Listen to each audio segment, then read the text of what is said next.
మనం పుష్పగిరి దేవాలయాల దగ్గర ఉన్నాము. చాలా కామ్గా ఉంది. ఇదంతా పల్లెటూరు. పుష్పగిరి మెయిన్ టెంపుల్, పుష్పగిరి ముఖ్య ఆలయంలో సముదాయం.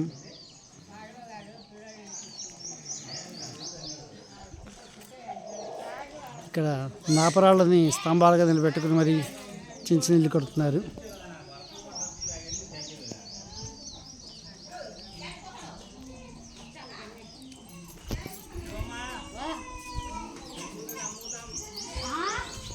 ఒక శాసనం ఏదో ఉంది.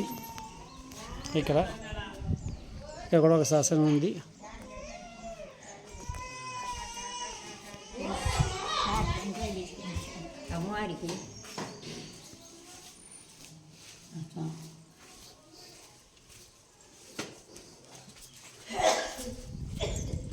చాలా కామ్గా ఉంది. ఎవరు లేరు నిజానికి యాత్రికులు.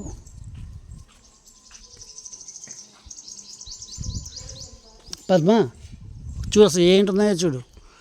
వైద్యనాథ స్వామి దేవాలయాల సమూహం పుష్పగిరి. వైద్యనాథ స్వామి దేవాలయం. ఈ ఆలయం 13వ శతాబ్దపు యాదవ శాస్త్రంలో మొదటిసారిగా ప్రస్తావించబడినప్పటికీ కళ మరియు వాస్తు విశేషాలు దాదాపుగా 10వ శతాబ్దం ముందు కాలపు నిర్మాణాన్ని సూచిస్తాయి. ప్రాకారపు గోడ కానుకుని 2 వరుస స్తంభాలతో ఒక వసారా ఉంది. అన్ని స్తంభాలకు రోల్ మరియు లీఫ్ కార్బెల్స్ ఉన్నాయి. ఆలయానికి ఎదురుగా 4 స్తంభాల వాకిలితో దక్షిణ ప్రాకారపు గోడ గుండా ప్రవేశం ఉంది. ప్రధాన మందిరము, ముఖమండపము, అంతరాళము మరియు గర్భగృహము కలిగి ఉంది.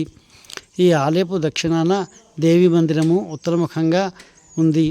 ప్రధాన మందిరం యొక్క తిరుచుట్టములలో పరశురామ లింగోద్భవమూర్తి, సూర్య ఉమామహేశ్వర సప్తమాతృకలు, కార్తికేయ పార్వతి మహిషాసుర మర్దిని, భైరవ యోగ నరసింహ భిక్షాటనమూర్తి మొదలగు శిల్పాలు విడివిడిగా ఉన్నాయి. భీమేశ్వర స్వామి దేవాలయం. ఈ ఆలయ శైలిని అనుసరించి విజయనగర కాలానికి చెందినదిగా మరియు స్పష్టంగా 15వ శతాబ్దపు నిర్మాణంగా చెప్పవచ్చు. తూర్పుముఖంగా గల ఈ మందిరం శీర్షిక వరకు రాయితో నిర్మించబడి దానిపైన ఇటుకలతో కూడిన నిర్మాణం కలిగి ఉంది. ప్రణాళిక ప్రకారం ఈ ఆలయమున నంది మండపము, ముఖమండపము, ఒక అంతరాళము మరియు గర్భగృహము కలిగి ఉంది. ముఖమండపము యొక్క దక్షిణ భాగం దేవి, భైరవ మరియు గణేశుని చెక్కిన శిల్పాలను ప్రదర్శిస్తుంది. ఒకే వైపున ఉన్న అంతరాళము మరియు గర్భగృహ భాగాలు ఉమామహేశ్వరుడు, నాగకన్యలు, ద్వారపాలకులు మరియు మహిషాసురమర్దిని యొక్క శిల్పాలను ప్రదర్శిస్తున్నాయి. పశ్చిమాన ఉన్న గర్భగృహ భాగంలో 4 చేతుల శివుడు మరియు విష్ణువు నిలబడిన భంగిమలో చెక్కబడి ఉన్నాయి. ముఖమండపం యొక్క ఉత్తర గోడ వినాయకుడు మరియు వివిధ పాత్రల గణాల చక్రము కలిగి ఉంది. ఉత్తరం వైపున ఉన్న అంతరాళము మరియు గర్భగృహ భాగాలు కూడా అంధకాసురవద, వారాహి, విష్ణువు, హరిహర దుర్గ వంటి మూర్తులు నిలువెత్తు భంగిమలతో ఉన్నాయి. రాఘవేశ్వర స్వామి దేవాలయం. ప్రణాళిక మరియు ఎత్తులను అనుసరించి ఈ ఆలయం ప్రారంభ చోళ దేవాలయాలను పోలి ఉండి మధ్య మందిరము మరియు ముఖమండపాన్ని కలిగి ఉంది. మందిరము మరియు ముఖమండపము యొక్క బయటి గోడలు శిల్పగోడలతో అమర్చబడి ఉన్నాయి. పైకప్పు యొక్క వాలు కూడా అలంకరణ కలిగి ఉంది. శైలిని బట్టి ఈ ఆలయం 12-13 శతాబ్దానికి చెందిందిగా చెప్పవచ్చు. త్రికూటేశ్వర స్వామి దేవాలయం. శక సంవత్సరం 1176 సంవత్సరం, క్రీస్తు శకం 1255లో నిర్మించబడ్డ ఈ ఆలయం సాధారణ ముఖమండపంతో కూడి త్రిగుణాలయాన్ని కలిగి తూర్పుముఖంగా ఉంది. దానికి ఎదురుగా 4 స్తంభాల వాకిలితో సభామండపం అనుసంధానించబడి ఉంది. సభామండపానికి తూర్పున ఉన్న 4 స్తంభాల నంది మండపంలో నంది విగ్రహాన్ని కలిగి ఉంది.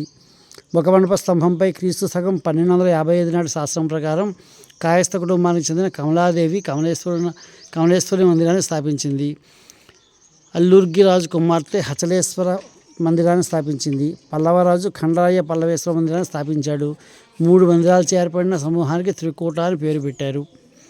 మనకి అర్థమవుతోంది ఏంటంటే 10వ శతాబ్దపు ముందు కాలం నాటి నిర్మాణాలు కలిగి ఉండి 13వ శతాబ్దం 15వ శతాబ్దంలో కూడా దీనికి సంబంధించినటువంటి వ్యవహారాన్ని నడిచేయని విషయం మనకు అర్థమవుతోంది. సో మనం ఇంచుమించుగా ఇప్పుడు మనం 20వ శతాబ్దంలో ఉన్నాం.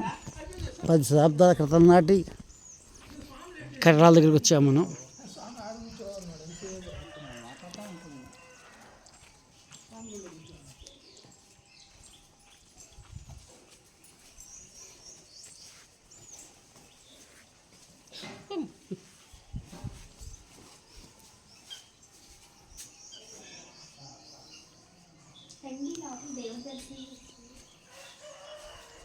నేను టక టక టక టక